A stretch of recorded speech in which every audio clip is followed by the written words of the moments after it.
Sebagai negeri yang teramat kaya dengan kesenian dan budaya, serta adat istiadatnya, banyak peninggalan dan warisan budayanya yang beberapa di antaranya masih dapat kita temui hingga saat ini.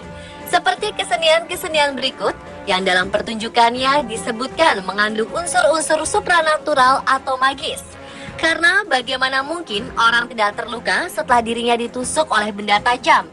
Atau bagaimana seseorang dapat berdandan sementara dirinya diikat tali dan dimasukkan ke dalam kurungan? Dan kali ini On The Spot merangkumnya dalam kesenian tradisional yang bernuansa magis.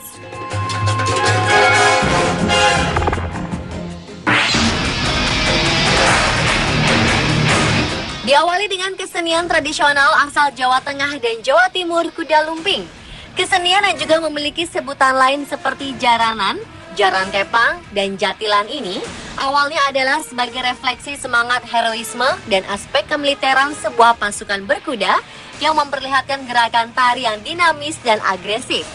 Dengan menggunakan kuda yang terbuat dari anyaman bambu yang dicat dan ditempel kain warna-warni, para penari akan memulai pagelaran tarinya yang terdiri dari 4 fragmen, yaitu 2 kali tari buto lawas, tari senterewe, dan tari begon putri. Pada fragmen buto lawas ditarikan oleh 4-6 orang pria.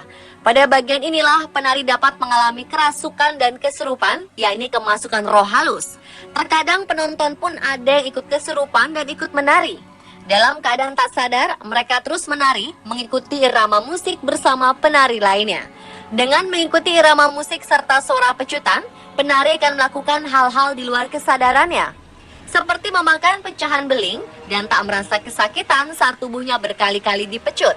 Untuk memulihkan kesadaran para penari dan penonton yang kerasukan akan dilakukan oleh seorang datuk yang biasanya akan mudah dikenali dari penampilannya dengan berbaju serba hitam yang memiliki kemampuan supranatural. Kemudian pada fragmen selanjutnya, penari pria dan wanita bergabung membawakan tari senterewe. Dan pada fragmen terakhir, penari akan melakukan gerakan-gerakan tari yang lebih santai. Dan 6 orang wanita menarikan tari begon putri yang merupakan tarian penutup.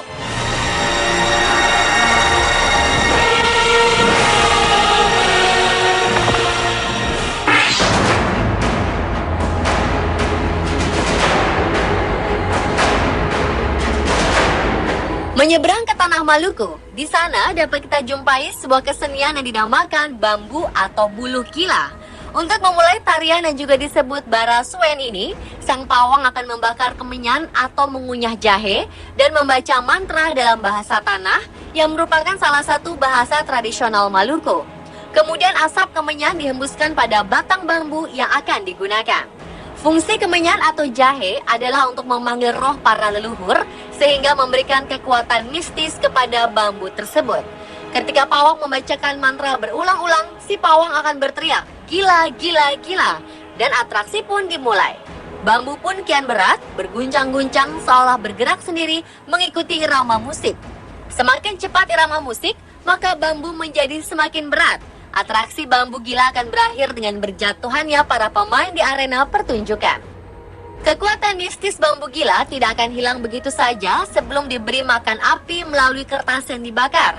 Bambu yang digunakan merupakan bambu lokal berdiameter 8 cm dengan proses memilih dan memotong bambu yang tidak sembarangan karena dibutuhkan perlakuan khusus.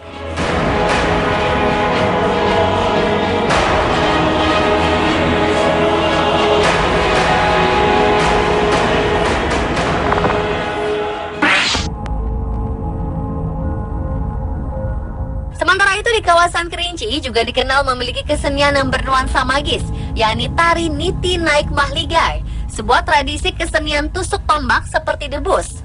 Namun berbeda dengan kesenian Banten, penari Niti Naik Mahligai adalah wanita.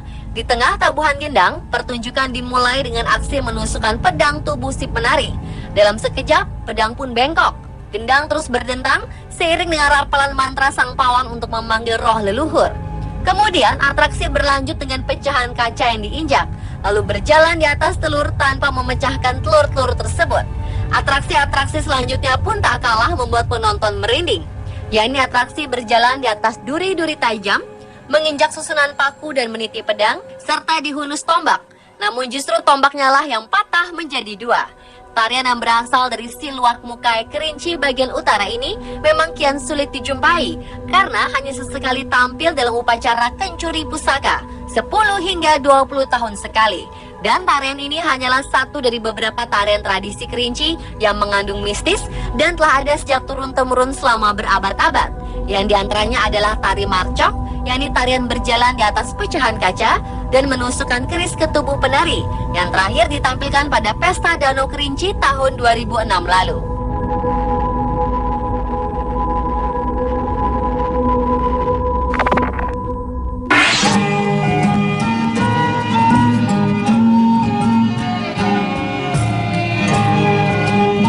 Selanjutnya adalah tari Lukah Gilo dari Minangkabau. Ya, ini sebuah kesenian rakyat yang syarat dengan kekuatan supranatural yang hingga kini masih berkembang dalam masyarakat Nagari Padang Mage, Lukak Tanah Datar, Sumatera Barat. Dengan menggunakan lukah besar atau benda sejenis bambu untuk meletakkan belut yang kemudian akan bergerak sendiri tanpa dikendalikan oleh orang yang memegangnya. Bahkan orang yang memegangnya terlihat seperti tak sadar dan tak mampu menjinakkan lukah yang mengguncang mereka ke sana kemari. Di akhir pertunjukan, Lukah Gilo akan dijinakkan oleh seorang pawang dan biasanya semua peserta yang berusaha menjinakkan Lukah Gilo akan kerasukan.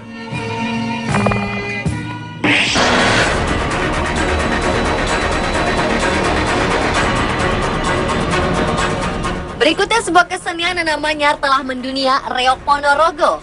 Dalam pertunjukan ditampilkan topeng berbentuk kepala singa yang dikenal sebagai singa barong, raja hutan yang menjadi simbol untuk Kertabumi, dan di atasnya ditancapkan bulu-bulu merak hingga menyerupai kipas raksasa. Jatilan yang diperankan oleh kelompok penari gemblak yang menunggangi kuda-kudaan menjadi simbol kekuatan pasukan kerajaan Majapahit. Itu menjadi perbandingan kontras dengan kekuatan Warok yang ada di balik topeng badut merah yang menjadi simbol untuk Ki Ageng Kutu.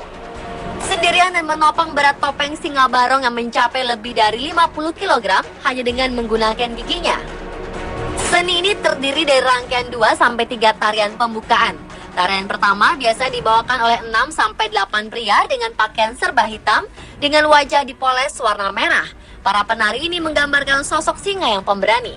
Berikutnya adalah tarian yang dibawakan oleh 6-8 gadis yang menaiki kuda.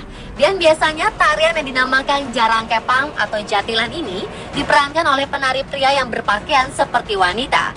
Tarian pembukaan lainnya berupa tarian oleh anak kecil yang membawakan adegan lucu yang disebut bujang ganong atau ganongan. Baru kemudian ditampilkan adegan inti yang isinya disesuaikan dengan acara. Jika pernikahan, maka dimainkan adegan percintaan. Jika hitanan, biasanya bercerita tentang kisah pendekar. Dan adegan terakhir adalah singa barong, di mana pelaku memakai topeng berbentuk kepala singa dengan mahkota yang terbuat dari bulu burung merak dengan berat mencapai 50-60 kg. Dan topeng ini dibawa oleh penari dengan giginya. Dan kemampuan untuk membawa topeng ini selain diperoleh dengan latihan yang berat, dan dipercaya juga dengan latihan spiritual seperti puasa dan tapa.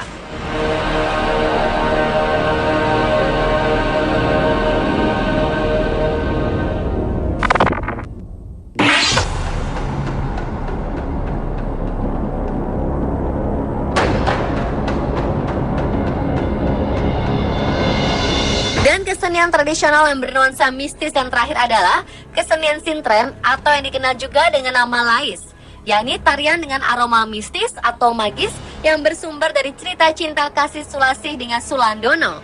Sulandono memadu kasih dengan Sulasih, seorang putri dari desa Kalisalak. Namun hubungan tersebut tidak mendapat restu dari Ki Borekso. Akhirnya Sulandoko pergi bertapa dan Sulasih memilih menjadi penari. Meskipun demikian, konon mereka masih dapat bertemu melalui alam gaib. Pertemuan tersebut diatur oleh Dewi Rantamsari yang memasukkan roh bidadari ke tubuh Sulasih. Dan terjadilah pertemuan itu.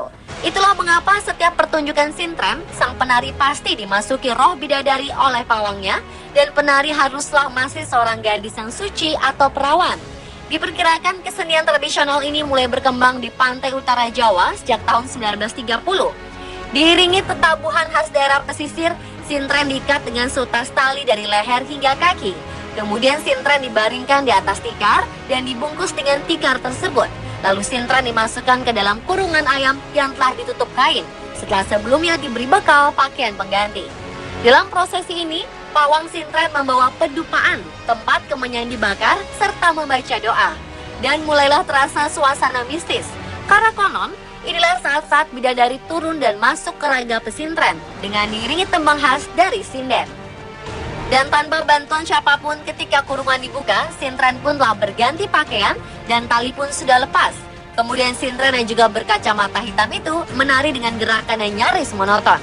Penonton pun mulai melemparkan uang dan begitu uang mengenai tubuh pesintren, ia pun akan terjatuh pingsan dan akan segera menari kembali setelah kembali diberi jampi-jampi oleh pawang.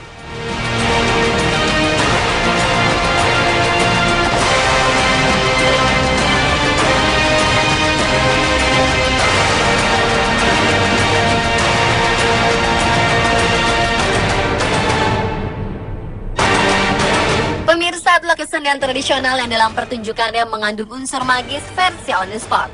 Tanpa berniat berkontroversi pada kemagisannya, namun harus diakui bahwa keberadaannya adalah sebagai warisan budaya yang tak ternilai harganya.